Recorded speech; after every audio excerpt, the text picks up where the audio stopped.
সোনাঝুরি জঙ্গলে টোনা তার স্ত্রী টুনি আর মেয়ে টুনটুনের সাথে বাস করত। টোনা ছিল অনেক গরিব।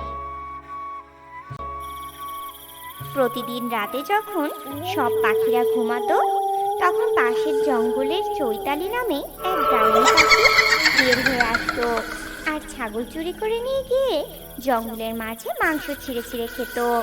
এভাবে প্রতিদিন একের পর এক ছাগল চুরি হতে থাকে। তেমনি একদিন টোনা যখন তার উঠোনে আসে, তখন সে দেখে তার একটি ছাগল চুরি হয়ে গেছে। দেখো টুনি, আজ আবার একটা ছাগল চুরি হয়ে গেছে। আমিও তো কিছুই বুঝতে পারছি না যে ছাগলগুলো যাচ্ছে কোথায়। কার এত বড় সাহস যে আমার ছাগল চুরি করে? আমিও কিছুই বুঝতে পারছি না গো। তাহলে কি আমাদের জঙ্গলে কোনো অদ্ভুত পাখি এসেছে যে প্রতিদিন এভাবে ছাগল চুরি করে নিয়ে যায়? কারণ আমাদের জঙ্গলে তো এমন অন্যায় কাজ কেউ করে না। এরপর টোনা টুনি মনে মনে সন্দেহ করতে থাকে। এভাবেই দিন কাটতে থাকে। একদিন জঙ্গলের বাজারে এক মহিলা ঈগল পাখি খাসির মাংস বিক্রি করছিল। এমন সময় টোনা আর ওর বন্ধু বান্টি কবুতর কিছু কাঁচা সবজি কেনার জন্য বাজারে যায়। টোনা, দেখো, জঙ্গলে এক নতুন মাংসের দোকান হয়েছে। আর এই মহিলাকে তো আমরা আগে কখনো দেখিনি। আর এই মহিলা তো আমাদের জঙ্গলে কেউই না মনে হচ্ছে। তাহলে কে এই মহিলা বলো তো? আর এই বাজারে তো আগে একটাই মাংসের দোকান ছিল, আর উনি তো তোমার থেকে ছাগল কিনে নিত। আচ্ছা, এই পাখি কি তোমার থেকে আগে কখনো ছাগল কিনে নিয়েছিল? না তো, উনি আমার থেকে ছাগল কিনে নেয়নি। আর আমি তো এই পাখিকে আজ প্রথম দেখলাম। কে উনি? সেসব না হয় বুঝলাম, তাহলে ইনি কে? আর ইনি ছাগল কোথায় পেল? টোনা আর বান্টি কবুতর এসব নিয়ে আলোচনা করতে থাকে। এরপর ওরা দুজন মিলে সেই অপরিচিত পাখির কাছে যায় আর জিজ্ঞেস করে, আগে আপনি কোথা থেকে ছাগল কিনে এখানে বিক্রি করতে এসেছেন? আপনাকে তো আগে কখনো দেখিনি। আপনাদের এত কিছু জানার কি দরকার বলুন তো? মাংস কিনতে আসলে কিনুন, নয়তো এখান থেকে চলে যান বলছি। আপনাদের উত্তর দিতে আমি একটুও পারবো না, বুঝেছেন? পাখিটির এমন কথা শুনে টোনা আর কোনো প্রশ্ন করে না। টোনা আর বান্টি কবুতর সেখান থেকে চলে আসে। সন্ধ্যাবেলা টোনা আর টুনি গল্প করছিল।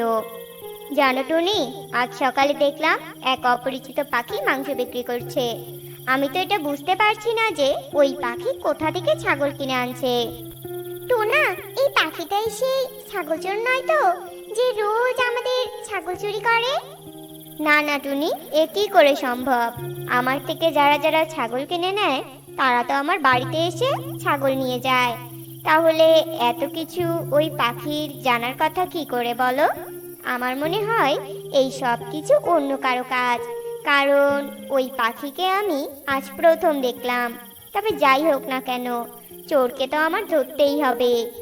তারা যখন এসব কথা বলছিল, তখন সেখানে টুনটুন চলে আসে আর বলে, বাবা বাবা, আমি আজ খাসি মাংস খাবো। বাবা, মা, তুমি বাবাকে মাংস আনতে বলো না মা। ঠিক আছে ঠিক আছে, আমার মেয়ে আজ মাংস খেতে চেয়েছে আর আমি খাবো না, তা কি করে হয় বলতো? তুই চিন্তা করিস না মা, আমি আজ রাতেই তোকে খাসির মাংস রান্না করে দিব। টোনা, যাও, তুমি মেয়ের জন্য খাসির মাংস কিনে নিয়ে আসো। অনেক দিন হলো আমরা মেয়েকে ভালো মন্দ খাওয়াই না। কিন্তু টুনি, এই সময় কি দোকান খোলা আছে? সন্ধ্যার আগেই তো সব দোকান বন্ধ হয়ে যায়। আচ্ছা ঠিক আছে, তুমি যখন বলছো আমি গিয়ে দেখি দোকান খোলা আছে কিনা।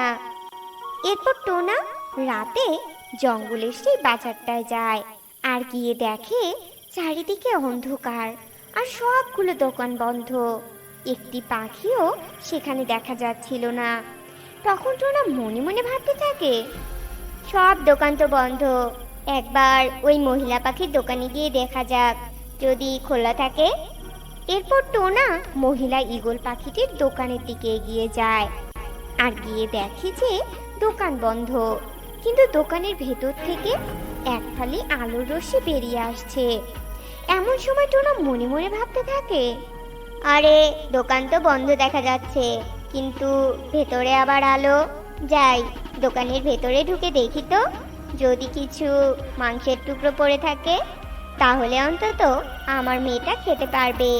কতদিন হলো মেয়েটি মাংস খায়নি, আর আজ প্রথম মেয়েটি বাবার কাছে কিছু আবদার করেছে। আজকে অবশ্যই ওকে মাংস খাওয়াতে হবে। এরপর টোনা সেই দোকানের কাছে যায় আর জানালা দিয়ে উঁকি মারতেই দেখে সেই ঈগল পাখিটি হঠাৎ একটি ডাইনি পাখিতে পরিণত হলো। আর সে সেখানে রাখা ছাগলগুলোকে মেরে ছিঁড়ে ছিঁড়ে খেতে থাকে এবং সেই ডাইনি পাখি খেতে খেতে বলতে থাকে, আরে আরে আরে, এই ছাগল খেতে তো বেশ সুস্বাদু। তবে যাই, আরো একটা ছাগল চুরি করে নিয়ে আসি। এই ছাগলটা অর্ধেক কাজ খাবো, অর্ধেকটা কাল দোকানে বিক্রি করব। খুব মজা, খুব মজা। টোনা এই সব কিছু আড়াল থেকে দেখে দোকানের ভেতর চলে আসে আর বলে, আরে তুমি কেন আমার দোকান থেকে ছাগল চুরি করে নিয়ে আসো? তুমি চাওটা কি? আমরা খুব গরিব পাখি, আমাদের এত লোকসান করে তোমার কি লাভ হচ্ছে? হ্যাঁ? এই কথা শুনে ডাইনি পাখি অনেক রেগে যায় আর সে বলে, কি তোর এত বড় সাহস? তুই আমার সামনে এসে আমাকে এইভাবে কথা বলছিস? তাহলে তো আজ তোকে মেরেই ফেলবো আমি, আর তোর মাংস মজা করে খাবো। এদিকে ডাইনি যখন টোনাকে এভাবে বলছিল, অন্যদিকে টুনটুন বাবার জন্য অপেক্ষা করছিল। মা, মা, বাবা এই রাতে মাংস কিনতে গেল, তাহলে বাবা এখনো ফিরছে না কেন? মা, তুমি আর কখন আমাকে রান্না করে দিবে? আমি মনে হয় আজ না খেয়ে ঘুমিয়ে পড়বো। আমার তো খুব ঘুম পাচ্ছে। মা শোন মা, তোর বাবা এই রাতের অন্ধকারে বাজারে গেল। আমি ঠিক বুঝতে পারছি নিশ্চয়ই কোনো বিপদ হয়েছে। তুই বাড়িতে থাক মা, আমি আসছি। আমাকে মারবেন না, আপনি আমাকে মারবেন না।